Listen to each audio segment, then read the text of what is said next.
আসসালামু আলাইকুম সম্মানিত মাছ চাষি ও ভাইয়েরা, আশা করি সবাই ভালো আছেন, সুস্থ আছেন। তো আরেকটি নতুন ভিডিওতে আপনাদের সকলকে স্বাগত।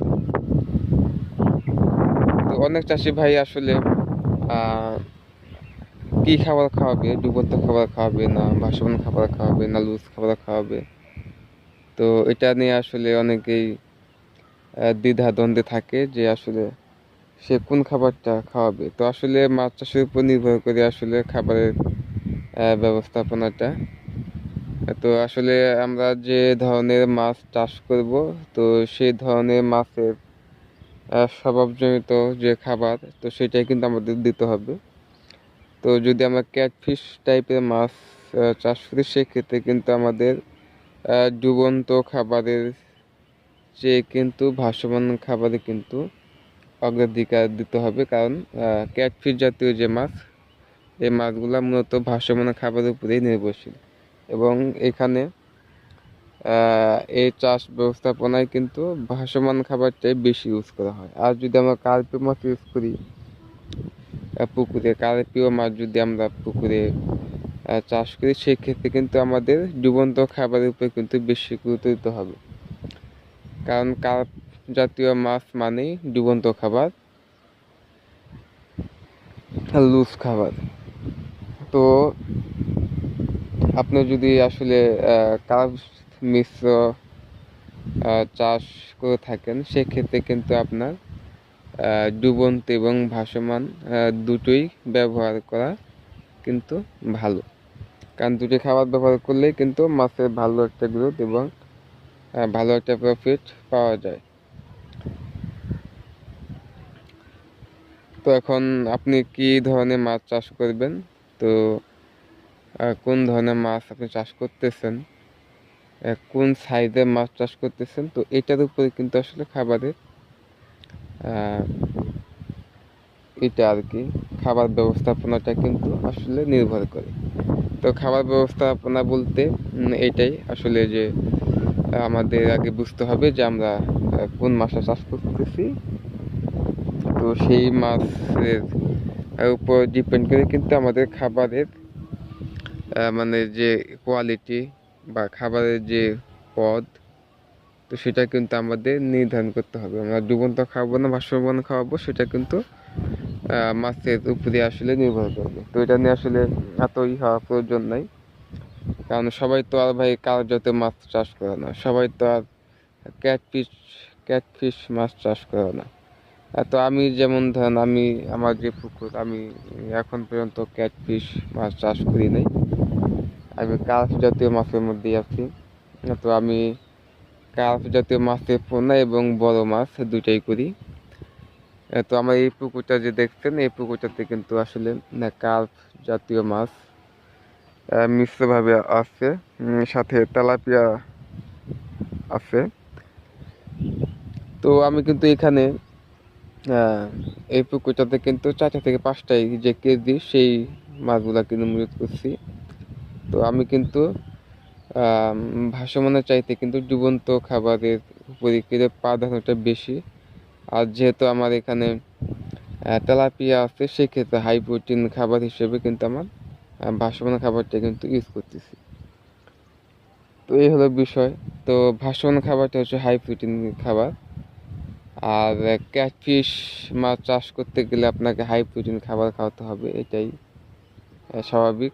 কারণ আপনি ক্যাটফিশ মাছ চাষ করতে গেলে ডুবন্ত ফিড দিয়ে আপনি কোনোভাবেই মাছ চাষ করতে পারবেন না।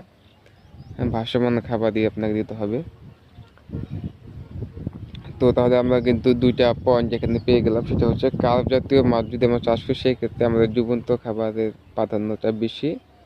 এখানে ডুবন্ত খাবার আমরা যে খাবার দিতে পারি, আমরা নিজেরা বানিয়েও দিতে পারি। আর যখন আমরা ক্যাটফিশ চাষ করব, সেক্ষেত্রে আমাদের ভাসমান খাবার। তো এই দুই ধরনের মাছ আসলে দুই ধরনের খাবার কিন্তু আসলে খাইয়ে কিন্তু আমরা মাছ চাষটা করতে পারি। আরেকটা বিষয়, কার্যত মাছের ক্ষেত্রে ভাসমান খাবার এদের মানে চাহিদা এখানে কম থাকার আরেকটা কারণ হচ্ছে, সেটা হচ্ছে যে আর কার্প জাতীয় মাছ আসলে এগুলা ওজন আসলে কিন্তু যারা আসলে কার্প জাতীয় মাছ ফ্যাটেনিং করে বা যারা একটু বড় সাইজ করে মানে আরও দিয়ে বিক্রি যারা করে রেডি ফুড মানে টেবিল ফুড ফিড যেটা আর কি টেবিল ফিড ফিশ, তো সেক্ষেত্রে কিন্তু আসলে আপনার মাছের সাইজটা বড় থাকে। তো এই বড় সাইজের মাছগুলো কিন্তু আসলে ভাসমান খাবার খাওয়ার জন্য কিন্তু আসলে উপরে আসে না, মানে একটা অনীহা প্রকাশ করে। তো এই জন্য মূলত কিন্তু আসলে এই কার্প জাতীয় মাছের জন্য ডুবন্ত খাবারটা বেশি আসলে গুরুত্বপূর্ণ। কারণ মাছের যখন বয়স হয়ে যায়, যখন একটি মাছ আসলে 1 থেকে 1.5 কেজি 2 কেজি 3 কেজি হয়ে যায়, তখন আসলে সে আসলে পানির উপরে আসতে চায় না, সে নিচেই থাকতে চায়। তো এই জন্য আসলে ডুবন্ত ফিডটা দিলে সে কিন্তু সেই খাবারটা সহজে খেতে পারে। আর ক্যাটফিশ জাতীয় যে মাছগুলো সেগুলো আসলে আকারে ছোট, ট্যাংরা গুলশা এগুলো জানেন যে ছোট আকারের হয়। তো এগুলা কিন্তু ভাসমান খাবারই কিন্তু ভালো একটা রেজাল্ট আসে। তো আশা করি আজকের এই ভিডিওটি যারা দেখলেন, তো তারা আসলে ভাসমান এবং ডুবন্ত খাবার আসলে কখন কোন মাছের জন্য আসলে খাওয়ানো হয় তো সেটা বুঝে গেলেন। তো আশা করি আর ডুবন্ত ভাসমান নিয়ে আপনাদের কোনো সমস্যা থাকবে না। আরেকটা বিষয় হচ্ছে পুকুরে আসলে খাবার ব্যবস্থাপনা, মানে খাবারটা আসলে পুকুরে কখন দেবেন কখন দেবেন না, মানে এই বিষয়টা। তো আসলে দেখুন আজকে আমি যেখানে দাঁড়িয়ে আছি আমার পুকুর পাড়ে, তো আজকে কিন্তু আকাশ একটু মেঘলা, হালকা একটু বাতাস আছে দেখতে পাচ্ছেন, গাছপালা হচ্ছে। তো এরকম আবহাওয়াতে কিন্তু খাবারটা একটু কম দেবেন, বিশেষ করে ডুবন্ত খাবারটা কম দিবেন। কারণ ডুবন্ত খাবারটা আসলে আমরা যে পরিমাণ দেই পার্সেন্ট হিসাবে, ধরুন 100 কেজিতে 1 কেজি খাবার হয়তো পুকুরে দেওয়া হয় বা 2 কেজি, অনেকে 3 কেজি দিতে, মানে 1 থেকে 3% এর মধ্যে আসলে দিতে হয়। মানে 100 কেজি মাছের গড় যদি ওজন হয় সেখানে 1 থেকে 3 কেজি, মানে 1 থেকে 3%, তো এরকম আসলে আনুপাতিক হারে দেওয়া হয় খাবার। তো এটা অর্ধেক করে দেবো আমরা যদি আসলে আমাদের আবহাওয়া এরকম থাকে, এরকম মেঘলা আবহাওয়া থাকলেও, আর যদি আমাদের ঝিরিঝিরি বৃষ্টি বা গুটি গুটি বৃষ্টি হয়, তো সেক্ষেত্রে কিন্তু আমরা 1 থেকে 3% এর মাঝামাঝি বা 1% বা 1.5% বা 2% সব দিতে পারি। আর ভাসমান খাবারটা আমরা আসলে আবহাওয়া যেরকম থাক, মেঘলা বা যাই থাক না কেন, ওটা আসলে সমস্যা না। আপনি পুকুরে খাবার নিয়ে যাবেন, মাছ যতক্ষণ খায় তো বুঝবেন, ততক্ষণ দিয়ে থাকবে, সমস্যা নেই। আর দেখা গেল যে আপনি ওইটা খাবারটা নষ্ট হবে না। তো এই জন্য কিন্তু আসলে ভাসমান খাবারটা আসলে এটা কোনো নেই, লিমিট নেই। তারপরেও 1 থেকে 3% আপনি দিলেন, যদি মনে চায় যে না মাছ আরও খাচ্ছে আরও দিতে পারে, সমস্যা নেই। মাছ যদি খেতে পারে তো আপনার দিতে সমস্যা নেই।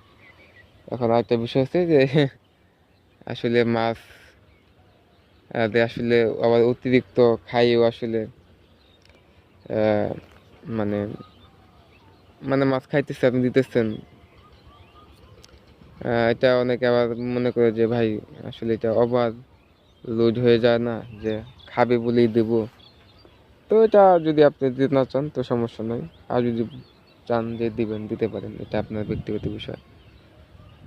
কারণ মাছ আপনার খাওয়াবেন আপনি, তারপরে সঠিক যে নিয়ম সেটা আপনি মেনটেন করতে পারেন। তো এইগুলো আপনার মাছ চাষ এবং মাছের খাবার ব্যবস্থাপনা। তো এই হলো খাবার ব্যবস্থাপনা। আর একটা বিষয় হচ্ছে ভাই আসলে আমরা যখন একটা পুকুর চাষ করব, মাছ চাষ করব, তখন ভাই আসলে আমরা 1 বছর বা 2 বছর বা 1 রাউন্ড বা 2 রাউন্ড যখন মাছ চাষ করব, তখন ভাই আমরা এমনিতেই বুঝে যাবো আসলে কখন কি করতে হবে। আমি আগে কোনটা করি নাই, এখন তাহলে এটা করি, এটা করলে দেখি কেমন হয়, এরকম আর কি এক্সপিরিয়েন্স হবে, ঠিক আছে। তো আপনি এটা আসলে করতে করতে শিখবেন। তো আমিও আসলে এগুলা এরকম জানতাম না, তো আমরাও আসলে এরকম করতে করতে আসলে অভিজ্ঞতা হয়ে গেছে, মানে বুঝতে পারি এখন যে আসলে আহ, কোনটা করলে কি হবে, কোনটা না করলে কি হবে, এরকম আসলে বিষয়। তো আসলে কেউ আসলে অভিজ্ঞতা অর্জন করে আসে না, সবাই আসলে কাজ করে অভিজ্ঞতা অর্জন করে। তো যারা মাছ চাষে অভিজ্ঞ আছে তারাও কিন্তু ভাই 1-2 দিনে হয় নাই, এরাও দেখা গেছে মাছ চাষ করতে করতে করতে করতে একটু অভিজ্ঞতা অর্জন করছে। তো আপনিও শুরু করে দেন, আস্তে আস্তে করে থাকেন, রিস্ক বেশি নেবেন না, বেশি ঝুঁকিতে যাবেন না। আপনার আয়ত্তের মধ্যে যতটুকু থাকে ততটুকু ঝুঁকি বা রিস্ক নিয়ে, ঠিক আছে, হ্যাঁ, মাছ চাষ করেন, কোনো সমস্যা নেই, এত ভয় পাবেন না, ঠিক আছে। তো ভালো থাকবেন, সুস্থ থাকবেন, আমার জন্য সবাই দোয়া করবেন। আসসালামু আলাইকুম।